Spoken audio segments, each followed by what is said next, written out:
अस्सलाम वालेकुम जी, मैं हूं अदील राजा। आप देख रहे हैं मेरा यूट्यूब चैनल।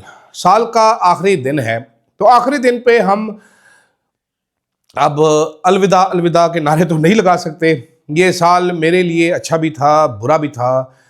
कि अच्छा इसलिए कि मैंने अपना यूट्यूब चैनल इस्टेब्लिश कर लिया, बुरा इसलिए कि नौकरी से मुझे बार बार निकाल देते हैं। बेहतर इसलिए भी कि चलो थोड़ा बहुत तो चलता है, बुरा इसलिए भी कि पूरे साल में कोई वीडियो 30,000 भी नहीं टच की, फिटा ही मुंह है। खैर, लेकिन कोशिश जारी रहेगी, करते रहेंगे वीडियोस, देखते हैं कब चलता है कब नहीं चलता। फाइबर वॉल कब तक हमें ग्राउंड टू अर्थ रखेगी। एक दिन तो हम एनेक्सिस होके फिजाओं में बुलंद हो जाएंगे बकौल मेरी प्यारी दोस्त हाय अज़मा, हेलो उज़मा। तो जनाब, बात करेंगे आज 3 लीडर 3 कहानियाँ।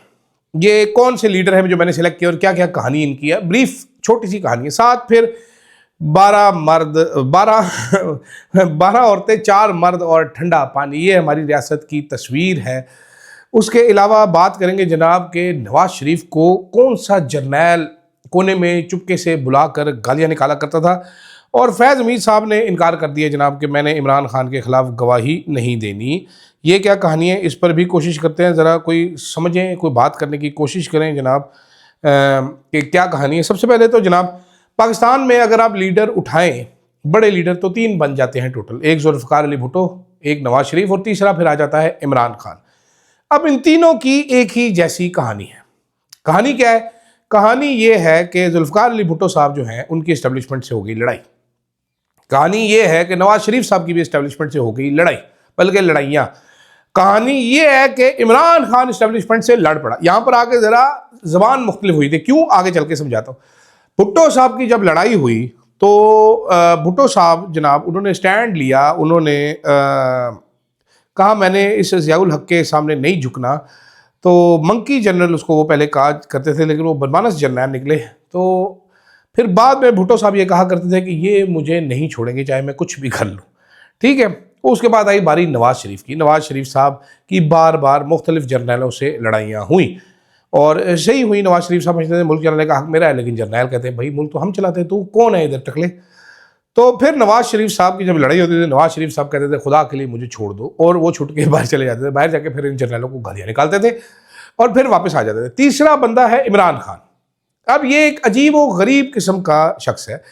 मैं पहले भी आपको बता चुका हूँ इस बारे में, खावर घुमन साहब का कोट बता चुका हूँ मैं, अरशद साहब, रऊफ़ क्लासरा, ज़मीर हैदर, अली उस्मान, शाहिद साहब, चंद लोग मौजूद थे शाहिद साहब के घर पे, जहाँ पर बात हो रही थी कि इमरान खान के साथ कौन खड़ा होगा। तो घुमन साहब वाहिद आदमी थे जिन्होंने कहा था कि चौधरी साहब, ये अगर इमरान खान लड़ पड़ा ना जर्नैलों के साथ तो लग समझ जाएगी इनको, इमरान खान इनका बुरा हशर कर देगा। और फिर एग्जैक्टली हमने बुरा हशर होते हुए देखा है और आज भी देख रहे हैं।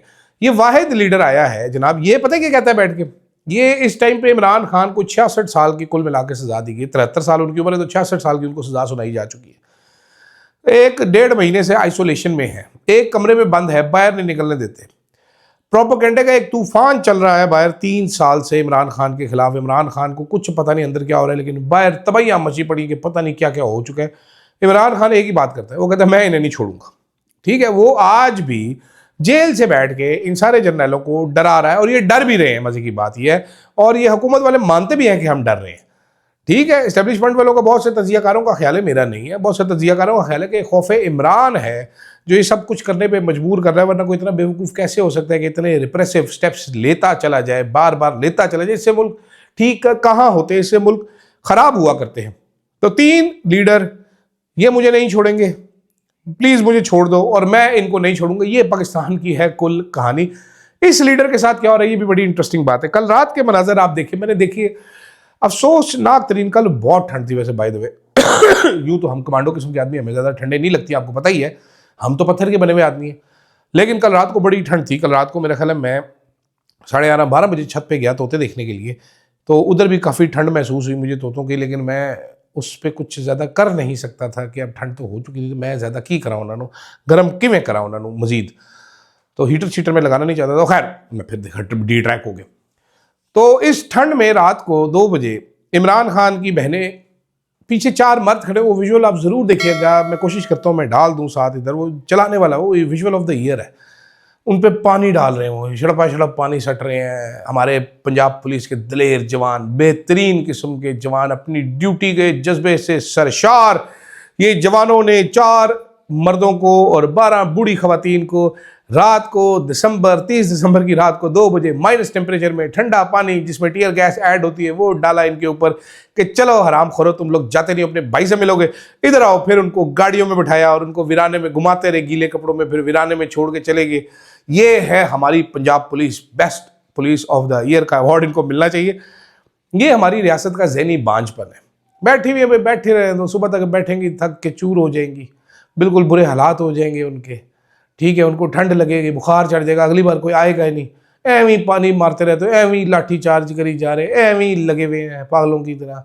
मतलब कोई अकल होती है? मैं ये कहता हूँ कि हमारे जो सिक्योरिटी इदारे इनमें भर्ती होने के लिए दिमाग में गूँ होना बड़ा ज़रूरी है। पुलिस वाला बनना कोई आसान काम नहीं है। अगर आपके दिमाग में काम का कोई दिमाग होता है, जब आप जाते हैं इस डिपार्टमेंट में, वो आपका दिमाग पहले स्ट्रॉ डाल के कान से चूसते हैं सारा बाहर, उसके बाद दिमाग में गूं भरते हैं आस्ता आस्ता। जिसमें जितना ज़्यादा गूं भरता जाएगा, दिमाग में कैपेसिटी होगी, खाली जगह होगी, उतना ही वो ऊपर जाता जाएगा। तो ये गूं वाले दिमाग का कमाल है कि इस तरह की हरकतें की जाती हैं।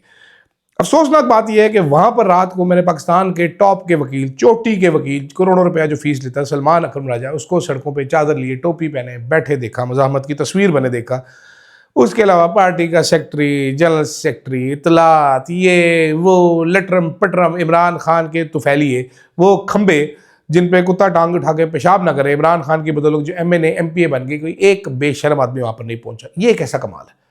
I really like this. कोई एक में कोई गैरत ही नहीं है। तरीके इंसाफ वालों में गिरफ्तारी से डरते हैं, नहीं डरते। I have no idea. भाई तुम्हारी औरतों में पानी शानी फेंकते, तुम आते ही नहीं हो। अजीब किस्म के बेशर्म लोग हो तुम। मतलब एक होते बेशर्म लोग, ये अजीब किस्म के बेशर्म लोग जिनकी मुझे कुछ समझ नहीं आती जनाब कि ये क्या होने वाला है, इनके दिमाग में क्या चल रहा होता है कि बहनें जाएंगी, चपेड़े खाएंगी। आपसी नफरत इतनी बढ़ चुकी है, ये अंडरस्टैंड करने की मैं कोशिश करूंगा, अभी तक मुझे समझ नहीं आई। तो इसलिए इस बात को यहाँ पर रोकते हैं, आगे चलते हैं। आगे कहानी क्या है जी? कहानी ये है कि अंसार अब्बासी साहब ने आज बताया कि उनकी जनरल फैज़ हमीद के वकील से बात हुई है। ये बात वैसे महीनों पहले भी हो सकती है, सबको पता है। मियां अली इशफाक जनरल फैज़ के वकील हैं। तो उन्होंने उनको इंकशाफ किया अचानक कि जनरल फैज़ इमरान खान के खिलाफ वादा माफ गवाह नहीं बन रहे, तो इसलिए गवाही का सवाल ही पैदा नहीं होता। तो अब मैं कंफ्यूज हो गया हूँ क्योंकि मुन्ने नाई ने सब ने लुडियाँ डाल डाल के बताया कि जनरल फैज़ से वो इन्फॉर्मेशन, उनके घर से संदूक निकला, अलमारियाँ निकल आई, ऐसी इन्फॉर्मेशन निकल आई कि ये अब वो पता चला, वो कह रहा है मैं इमरान खान के खिलाफ गवाही नहीं दूंगा, जनरल फैज़ कह रहा है। तो ये क्या बात हुई? अब वो सज़ा तैयार बैठी है, उसने इमरान खान को होना है, वो सज़ा साइड पे बैठी, वेली बैठी हुई मेरी तरह, वो ऐसे करके बैठी है कि अब्बासी साहब आप बताए, मुन्ने नाई तू बता, गंदे रावी तू बता, चल तू बता दे यार, चल तू बता दे, चल लोंडे ले पड़े तू बता दे, कोई तो बता दो क्या करना है। अब वो गवाही दे रहा है, वो सबूत निकला है, तिजोरियों से कुछ निकला है। अब साल ने बताया उनके घर से तिजोरियाँ निकला है, असमा हाजन से पूछ लें, कोई सही एक चीज़ पर मुतफिक हो जाए ना सारे कि क्या करना है, फिर वो सज़ा जाके इमरान खान को चिपट जाए। देखिए हो क्या रहा है उससे फर्क नहीं पड़ता कि फैज़ गवाही देगा या फैज़ के घर से संदूक निकला या ताबूत निकला, डजेंट मैटर। सजा हुई पड़ी है, वो उधर बैठी हुई है सजा साइड पे। आप ये इमेजिन करें कि ये 14 साल की सजा है, ये इधर बैठी हुई है, ये इधर इमरान खान बैठा हुआ है, दरमियान में जो कुछ है सजा डजेंट मैटर। सजा बस इंतजार करिए कैसे होता है, टिंग टिंग टिंग करके जाएगी, इमरान खान को जब भी पा लेगी, सजा रेडी है, ठीक है। लेकिन अब वो कंफ्यूज होगी सजा के मैंने किस वजह से होना है, वो वजह मुझे जरा क्लियर कर दें। हूँ मैं 14 साल की, मैंने होना भी है, चाहे कुछ नहीं भी किया तो इमरान खान सांस इसने चीख मारी थी परसों, मैं इस वजह पे हो जाऊंगी, लेकिन वजह क्लियर कर दे। अब वो सारे टाउट आपस में जुड़ पड़े हैं, कहते गवाही देंगे, कहते गवाही नहीं देंगे, कहते फैज़ ने ऐसे ऐसे इंकशाफ कर दिए, कहते कि कुछ हमें पता नहीं है। वही DGI ISPR कहता कि भाई तुम्हें क्या शौक है फौज के अंदर बढ़ने का इतना ज़्यादा, ये साफियों को ही कह रहे थे, अब सार आलम को कह रहे थे उस टाइम पर, तो जाहिर बात है क्या शौक है भाई आपको इतना ज़्यादा बताने का कि सदा कंफ्यूज होकर बैठी बेचारी। मतलब अच्छा खासा केस चल रहा है, सब लोग समझ रहे हैं फैज़ हमीद के मुंह से इमरान खान का नाम लिखेगा। हम कितने हसरत ही रह गई, इमरान खान के खिलाफ वादा माफ गवाह में ओन चौधरी मिला इनको, मतलब अल्लाह के हुक्म से, और कोई मिला नहीं है इतने साल में। वो मलिक रियाज जैसा आदमी, जो डरपोक आदमी जिसको कहते थे, वो इनकारी हो गया गवाही देने से। शहजाद अकबर को घूंसे भी पड़ चुके, तेजाब भी फेंक चुके, उसकी हर जायदाद शहजाद सब कुछ जब्त हो गया। DGI ISPR सब कहते हैं I don't want to see his face, but वो भी गवाही देने के लिए नहीं आता। शहबाज गिल भी फरार हो गया, गवाही देने के लिए नहीं आता। कोई भी गवाही देने के लिए नहीं आ रहा। पीछे किससे गवाही दिलानी है? जिन्हें महक मलिक को ट्राई कर ले, वो शायद कोई गवाही दे दे, मुझे तो बाकी समझ नहीं आ रही। जाते जाते जनाबे वाला, कल आमिर इलियास राना साहब ने एक इंकशाफ किया है। आमिर इलियास राना साहब कहते हैं हम हेलीकॉप्टर में जा रहे थे नवाज शरीफ के साथ, जब वो वज़ीर आज़म से सलाब दिखने, तो उन्होंने कहा आपके पास मेरा नया नंबर है? उन्होंने कहा नहीं। कहता है देखो मैं तेनों दिखाऊँ फिर नवा नंबर। उन्होंने अपना नवा नंबर दिखाया, कहते हैं उन्होंने मुझे यूँ दिखाया नवा नंबर, तो किसी जर्नैल ने उनको गंदी गंदी गालियाँ निकाली हुई थी। खलीज किस्म की जो मैं टीवी पे दोहराई नहीं जा सकती। कहते हैं उन्होंने अपने एमएस को कहा सर ये उनको बताएं कि मेरे नवे नंबर पे मैंने गाला मिल गया। तो नवाज शरीफ ने अपनी दुख भरी कहानी बताई कि कोई सर्विंग जनरल है, ये नया नंबर चेंज करते हैं नवाज शरीफ, वो नए नंबर पर नवाज शरीफ को गालियाँ भेजते हैं। मैं अब बैठ के सोच रहा था, उन्होंने कहा जी मुल्क चलने की खातिर नवाज शरीफ साहब ने इस पे कोई आवाज़ नहीं उठाई। मुझे समझ नहीं आई इस बात की कि नवाज शरीफ को गालियां देने से मुल्क चलने का क्या ताल्लुक था कि नवाज शरीफ गालियां खा के चुप हो गया तो इससे मुल्क बड़ा अच्छा चलता रहा। I do not understand this. आपका पर्सनल हो सकता है कि आपने गालियाँ इन्जॉय की हो, मुझे कोई गालियाँ निकालेगा बिल्कुल इररेलेवेंट कोई आदमी होगा तो मैं इग्नोर कर देता हूँ। कोई ज़रा ज़्यादा मत्थे लगेगा तो आगे से गालियाँ निकाल देंगे, फिर लड़ पड़ेंगे एंड में। यही हो सकता है ना, ये जबिल्लत होती है, इंसान की फितरत होती है। तो कोई जनरल साहब जो हैं वो नवाज शरीफ को सर्विंग जनरल, क्लासर साहब के प्रोग्राम में बहुत क्लासर साहब ने ट्वीट भी किया था कि सर्विंग जनरल, हाज़र सर्विस जर्नैल। तो ये हाज़र सर्विस जर्नैल अगर नवाज शरीफ को गालियाँ निकाल रहा था तो नवाज शरीफ साहब ने वो नंबर ट्रेस क्यों नहीं करवाया? वो प्राइम मिनिस्टर थे, आईबी उनके पास थी। मेरे जहन में कुछ सवाल पैदा होते। उन्होंने जनाब ये नंबर पब्लिक क्यों नहीं किया? उन्होंने प्रेस कॉन्फ्रेंस क्यों नहीं की? या वज़ीर इत्तलात को कहते हैं कि जी वज़ीर आज़म को इस तरह के नंबर भेजेंगे, ये फ़ौरन से पहले चेक किए जाए, नंबर पब्लिक कर दीजिए कि आप जानते हैं इस नंबर को तो बताइए। या वो DGISPR को भेज देते, बल्कि वो वज़ीर आज़म थे, वो आर्मी चीफ को समन कर सकते थे और उनको रख सकते थे उनके सामने मोबाइल के, this is your general, he is doing something. या हो सकता है बाजवा साहब ही भेजते हैं उनके गंदे मैसेजेस, मुझे नहीं पता, आई डोंट नो। लेकिन अपेरेंटली नवाज शरीफ की जड़ें बहुत मजबूत हैं, फ़ौज में उनके बहुत ताल्लुकात हैं। तो कौन सा जर्नैल उनको गालियाँ निकाल रहा था और बेबसी से आए मैनू गाल कट देती, देखो मैनू की आ गया, देखो तेरी पैंट नहीं लिखा था, तो तेरी बात नहीं।